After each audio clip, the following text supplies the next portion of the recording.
तो अगर आप भी जॉब करते करते परेशान हो गए हो, रोज अपने बॉस के ताने सुन सुन के आपके कानों से खून आने लग गया है और बस आप यही सपने देखते हो कि काश कोई ऐसा रास्ता मिल जाए कि हमें 60 साल तक काम करने की जरूरत ना पड़े और ये झंडे जैसी जिंदगी से छुटकारा मिले और हम चैन से अगले ही कुछ सालों के अंदर अंदर रिटायर हो जाएं, तो ये वीडियो आपके लिए है। क्योंकि आज के इस वीडियो में मैं आपको 5 ऐसे अमेजिंग स्टेप्स बताने वाला हूँ जिन्हें फॉलो करने के बाद आपको बूढ़े होने तक काम करने की जरूरत नहीं पड़ेगी और आप जल्द से जल्द फाइनेंशियली फ्री हो पाओगे। और स्टेप नंबर 4 में आपको पावर ऑफ कंपाउंडिंग के बारे में अच्छे से पता चलेगा। तो तैयार हो तो जल्द से जल्द इस वीडियो को लाइक कीजिए और अभी तक चैनल को सब्सक्राइब नहीं किया है तो वो भी कर दीजिए। तो चलिए शुरू करते हैं। अब फाइनेंशियल फ्रीडम क्यों इतनी जरूरी है, उसके लिए आपको पहले इस स्टोरी के बारे में जानना होगा।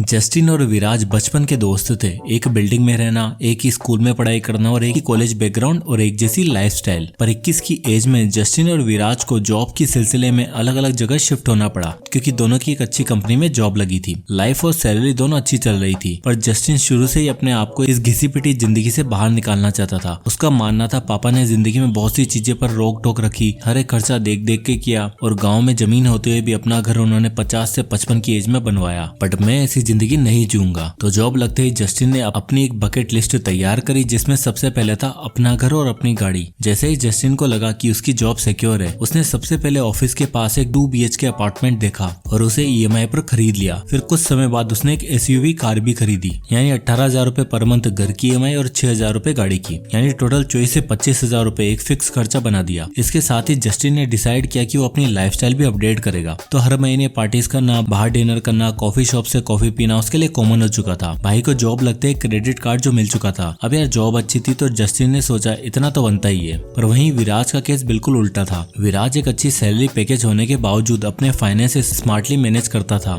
जैसे कि वो अपने ऑफिस से दूर एक रेंटेड अपार्टमेंट में रहता था, जिम जाता था, घर की बनी हुई हेल्दी डाइट खाता था। लेकिन विराज में एंटरटेनमेंट के लिए 2,000 रुपए फिक्स रखता था। साथ ही घर और कार की चिंता किए बिना वो इस चीज को लेकर ज्यादा अपडेट रहता था। मार्केट में क्या चल रहा है, कौन सा म्यूचुअल फंड बढ़िया परफॉर्म कर रहा है, इंडेक्स फंड कैसा रिटर्न दे रहा है, और इसलिए वो कुछ पैसा हर महीने SIP के थ्रू इंडेक्स फंड में इन्वेस्ट किया करता था। विराज एक बात बहुत अच्छी तरह से जानता था कि उसे 50-60 साल तक जॉब नहीं करनी, बल्कि उसे अर्ली रिटायरमेंट होना है। तो सिर्फ इतना करने से नहीं होगा, उसे एक ऑल्टरनेटिव सोर्स ढूंढना होगा जहां से पैसिवली पैसा आ सके और वो अर्ली रिटायर हो सके। तो विराज ने अपनी जॉब के साथ साथ एक स्किल सीखकर ऑनलाइन बिजनेस स्टार्ट किया। शुरुआत में उसे सब कुछ खुद संभालना पड़ा, काम को मैनेज करना पड़ा, जिसमें उसे थोड़ी परेशानियां भी आई। पर इवेंचुअली उसने एक एम्प्लॉय हायर किया जिसकी वजह से उसका बिजनेस अच्छा चलने लगा और महीने के 15 से 20,000 रुपए एक्स्ट्रा आने लगे। कुछ साल बाद कॉलेज का रीयूनियन हुआ। विराज और जस्टिन फिर से मिले। जस्टिन अपनी चमचमाती EMI वाली गाड़ी में आया। फैशनेबल कपड़े और महंगा फोन उसकी शोभा बढ़ा रहे थे। वहीं विराज नॉर्मल सी रेड कलर की Volkswagen में आया और उसके पास वही नॉर्मल से कपड़े और नॉर्मल सी घड़ी थी। जस्टिन ने विराज को देखा और उससे कमेंट करना शुरू कर दिया। जस्टिन ने अपने कपड़े और अपनी वॉचेस के कलेक्शन के बारे में बताना शुरू किया। विराज के सभी दोस्तों के सामने उसकी बेइज्जती करना शुरू किया, पर विराज एक स्माइल के साथ सब कुछ सुन रहा था क्योंकि वो जानता था कि जिस पाथ पे वो है वो पाथ उसे बहुत ही जल्दी इस रेड रेस से उसे फ्री करवाने वाला है। जस्टिन आज तो बोल रहा है लेकिन फ्यूचर में उसे समझ आएगा कि मैं सही था या फिर गलत। साल बीते और आया 2020 यानी कोविड। जस्टिन की जिंदगी में ये साल मानो काल बन के आया हो। उसकी कंपनी ने 500 एम्प्लॉइज को निकाल दिया, जिसमें जस्टिन भी एक था और उसका 20 साल का होम लोन और क्रेडिट कार्ड का बिल से उसको बोझ लगने लगा। बिल चुकाने के लिए उसको 15 लाख की गाड़ी सिर्फ 6 लाख में बेचनी पड़ी क्योंकि कार एक डेप्रिशिएबल आइटम है। उसका EMI का खर्चा निकला ही ताकि उसकी फैमिली में किसी को कोविड हुआ और अब उसको कंपनी से मिलने वाला इंश्योरेंस भी खत्म हो चुका था। उसने विराज को फोन लगाया और विराज ने उसने अपने घर आने के लिए कहा। विराज का घर और लाइफस्टाइल देखकर वो हक्का बक्का रह गया। उसने विराज से पूछा कि जॉब कैसी चल रही है। तो इस पर विराज ने कहा, भाई जॉब तो मैंने 2 साल पहले ही छोड़ दी थी, तब से मैं फाइनेंशियली इंडिपेंडेंट हूँ और अब रिटायरमेंट लेने के लिए सोच रहा हूँ। जस्टिन हैरान, कहता भाई फिर ये सब का क्या होगा।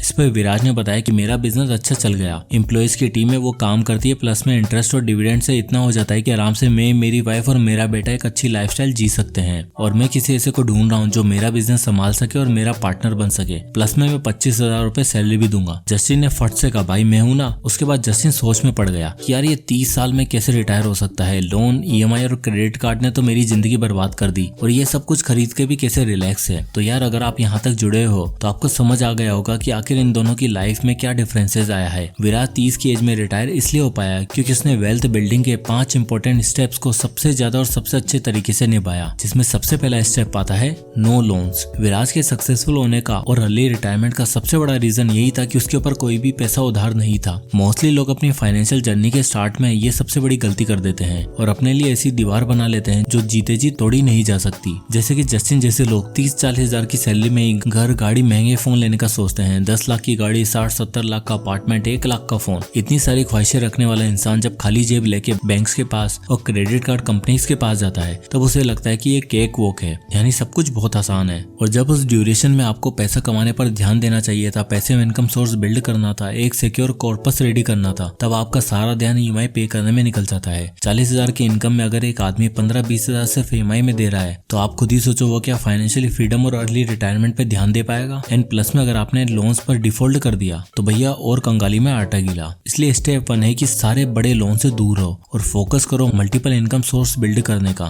ताकि आप स्टेप 4 की पावर को समझ सको, जिसके बारे में हम आगे बात करेंगे। तो बात है step number 2, use 50-30-20 rule for budgeting. Budgeting financial freedom की राह में ये सबसे इग्नोर्ड और लीस्ट इंपॉर्टेंट स्टेप माना जाता है, जो मेरे हिसाब से बिल्कुल गलत है। अब यार देखो, एक सिंपल सी बात है, आप कमाना तो महीने के 2-3 लाख चाहते हो, लेकिन आपसे मैंने 40 हजार भी नहीं हो रहा, तो फ्यूचर में लाखों कहाँ से मैनेज होंगे। खर्चों पर ट्रैक ना रखना ही इस डेट ट्रैप का सबसे बड़ा रीजन है। जो पसंद आता है उसे उठाते चले जाते हैं, कोई हिसाब किताब नहीं। जबकि आपको विराज की तरफ बजट बनाना चाहिए और अपने इनिशियल स्टेज में फ्रूगल लाइफस्टाइल जीनी चाहिए। इसलिए विराज ने जो रूल यूज किया उसे द 50-30-20 रूल कहा जाता है, जिसमें आपकी इनकम का 50% जाता है आपकी नीड्स में, 30% जाता है इन्वेस्टमेंट में एंड रेस्ट 20% आपको अपनी एंटरटेनमेंट, पार्टीज और वांट्स के लिए रखना चाहिए। यानी अगर आपकी इनकम 30 हजार है तो आपका 50% यानी कि 15 हजार रुपए रहेगा rent, electricity, cost of living जैसे नीड्स के लिए। देन 30% यानी कि 9 हजार रुपए आपको इन्वेस्ट करना है। पर यहाँ पर भी एक हैक है, ये खर्चा आपको सबसे पहले करना है। यानी आप ऑटोमेटिक SIP सेट करके सैलरी आते ही 9-10 हजार रुपए डिपॉजिट करवा सकते हो, जिससे आप बाकी बचे 20 से 25 हजार गिल्ट फ्री स्पेंड कर पाओगे। एंड रेस्ट 20% यानी कि 6 हजार रुपए तक आप लगा सकते हो अपनी वांट्स और डिजायर के लिए। जैसे कि विराज हर महीने 2 हजार रुपए एंटरटेनमेंट को देता था ताकि उसे लेफ्ट आउट फील ना हो। इसलिए इस 20% में आपको घूमना फिरना, खाना पीना, मूवीज, एंटरटेनमेंट पर खर्च करना है। और अगर आप इसी तरह से बजटिंग करोगे, इन्वेस्टमेंट के ऊपर ज्यादा ध्यान दोगे, तो आप नेक्स्ट 10 सालों में अपना फाइनेंशियल फ्रीडम का डिजायर अमाउंट आराम से अचीव कर सकते हो। अब आता है step number 3, invest in India. देखो यार, अर्ली रिटायरमेंट और फाइनेंशियल फ्रीडम के लिए इन्वेस्टमेंट बहुत ही जरूरी है। अभी आपके ऊपर है कि आप घर, गाड़ी और डेप्रिशिएबल एसेट में इन्वेस्ट करोगे या इंडिया और ग्रोइंग इंडियन कंपनीज में। जैसे कि आपने देखा कि जस्टिन जैसे लोग जो प्रॉपर्टी, कार, पर्सनल हर तरह के लोन लिए बैठे होते हैं, उनके दिमाग में एक्स्ट्रा इनकम, इन्वेस्टमेंट या खुद के बिजनेस जैसी चीजें के थॉट्स तक नहीं आते, क्योंकि उनका सारा ध्यान काम करने में और अगले महीने की EMI भरने में लगा रहता है। लेकिन एक ऐसा इंसान जिसके ऊपर कोई भी भारी लोन नहीं है, जो बजटिंग करता है, उसका दिमाग ओपन टू एवरीथिंग होता है। उसके पास आइडिया, स्किल और टेक्निक होती है ज्यादा से ज्यादा पैसा कमाने की, इसलिए वो इन्वेस्ट करता है। जैसे कि विराज, उसने इंडिया में इंडियन कंपनीज में इन्वेस्ट करने के साथ साथ अपना ऑनलाइन बिजनेस भी बिल्ड किया। और सिर्फ बिजनेस ही नहीं, आज की डेट में हमारा इंडिया लैंड ऑफ अपॉर्चुनिटी बन चुका है। दुनिया की इस फास्टेस्ट ग्रोइंग इकोनॉमी में ये सबसे सही टाइम है इन्वेस्ट करने का। Small business, real estate, online content creation, media advertisement, affiliate marketing, आज की डेट में ऐसे कितने ही सोर्सेज हैं जिनमें से आप अपने लिए एक पैसिव इनकम सोर्स बिल्ड कर सकते हो और इंडिया में इन्वेस्ट कर सकते हो। लेकिन सभी आइडियाज में आपका पैसा लगेगा और टाइम वो आपको पूरा देना पड़ेगा। खुद से स्क्रैच से सब कुछ बिल्ड करना पड़ेगा, तभी सक्सेस हासिल होगी और बाद में जाकर आप इसको ऑटोमेट कर सकते हो, जिस तरह विराज ने किया। और साथ ही साथ आपको इन्वेस्टिंग पर भी ध्यान देना है। और जब आप इस रास्ते पर चलोगे तो आपको फाइनेंशियल जर्नी का वो पावर देखने को मिलता है जो कुछ लोग अपनी पूरी जिंदगी में सोच भी नहीं पाते, एंड दैट इज कंपाउंडिंग। तो अब आता है हमारा step number 4, unleash the power of compounding. देखो यार, इस दुनिया में 2 तरह के लोग होते हैं, जो एक कंपाउंडिंग के बारे में सिर्फ जानते हैं और दूसरे जो कंपाउंडिंग के पावर को अपना सबसे बड़ा अस्त्र बनाकर अपने फ्यूचर के लिए यूज करते हैं। अब ऐसे में होता क्या है कि जो फर्स्ट कैटेगरी के लोग होते हैं, जो सिर्फ जानते हैं, वो शिकार हो जाते हैं नेगेटिव कंपाउंडिंग का। नहीं समझे? देखो यार, नेगेटिव कंपाउंडिंग का मतलब है जिसमें आपके जैसे सिर्फ पैसा निकलता रहे, वो भी कंपाउंड होके। जैसे कि आप इस EMI कैलकुलेटर में देख सकते हो कि 60 लाख का अगर आपको होम लोन चाहिए और अगर आप 10 साल की EMI बनाते हो तो यहाँ पर आपका जो EMI का अमाउंट देना पड़ेगा वो है 76,000 रुपए और सारी टेंशन 10 साल में ही खत्म हो जाएगी। बट जब भी आप लोन लेने जाते हो तो बैंक वाले आपको ये चीज कभी नहीं बताएंगे। वो हमेशा आपको दूसरा ऑप्शन दिखाते हैं, 20 साल तक की EMI बनवाओ, कम से कम EMI पेमेंट करो, लाइफ एंजॉय करो। वो आपको ये कभी नहीं कहेंगे कि ज्यादा से ज्यादा डाउन पेमेंट करो और अपनी EMI को कम टाइम तक के लिए रखो। देखो भाई, शॉर्ट टर्म के लिए तो आराम रहता है, लेकिन लॉन्ग टर्म में 70 लाख तक का इंटरेस्ट पे करना पड़ जाता है। जैसे कि कैलकुलेटर को देखो, अगर आप 60 लाख तक का लोन 10 साल के लिए नहीं बल्कि 20 साल के लिए बनाओगे करोगे तो EMI का अमाउंट आएगा 53,984 रुपए। बट जो इस पे टोटल इंटरेस्ट होगा वो होगा लगभग 70 लाख रुपए और आपको टोटल पेमेंट लगभग 1,30 लाख रुपए देने होंगे। लेकिन वही विराज जैसे स्मार्ट लोग कंपाउंडिंग के पावर को अनलीश करना जानते हैं। उन्हें पता है कि the longer the time the better the result, यानी कंपाउंडिंग टाइम के साथ वर्क करती है। इसलिए 21 की एज से ही विराज ने हर महीने 10,000 रुपए SIP के जरिए इंडेक्स फंड में इन्वेस्ट करना शुरू कर दिया था, जहां उसे 14% तक का रिटर्न मिल रहा था। अब आप इस कैलकुलेटर में देखो कि विराज 10,000 रुपए की SIP 20 साल के लिए करता है, जहां उसे 14% का रिटर्न मिल रहा है। तो 20 साल बाद उसकी वेल्थ 1,30 लाख रुपए हो जाएगी। यानी 20 साल बाद जस्टिन जितना पैसा भर चुका होगा विराज उससे ज्यादा कमा लेगा। मान लो अगर विराज हर साल 20% का स्टेप अप भी करता जाता है तो इस स्टेप अप SIP कैलकुलेटर में देखो विराज 10,000 की SIP कर रहा है, जहां पर 20% वो अपने इन्वेस्टमेंट अमाउंट को हर साल बढ़ाता चला जा रहा है और 13 साल बाद उसकी वेल्थ 1,17 लाख रुपए हो जाएगी। वहीं जस्टिन जहां 20 साल के लिए होम लोन लेके बैठा था और विराज केवल वही 10,000 रुपए 20 साल तक अगर इन्वेस्ट करता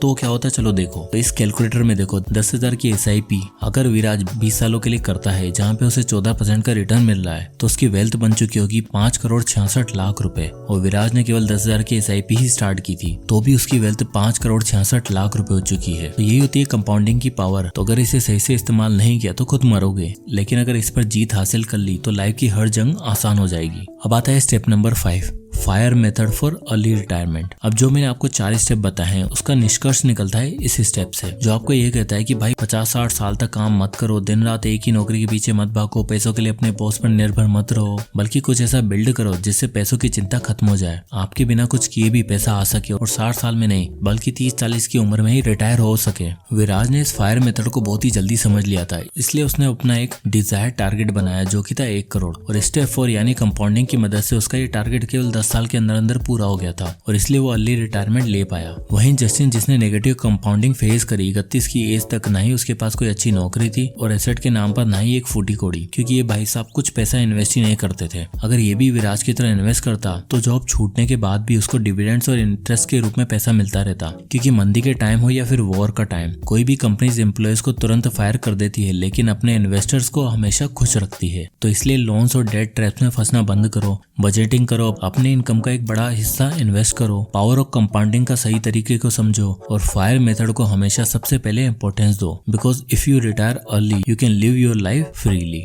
तो दोस्तों आई होप कि वीडियो आपको पसंद आया होगा। तो अगर ये वीडियो पसंद आया हो तो इसे लाइक करो, ज्यादा से लोगों तक शेयर करें। इसी तरह के वीडियोस के लिए चैनल को सब्सक्राइब जरूर करें। तो मिलते हैं नेक्स्ट वीडियो में, तब तक के लिए जय हिंद।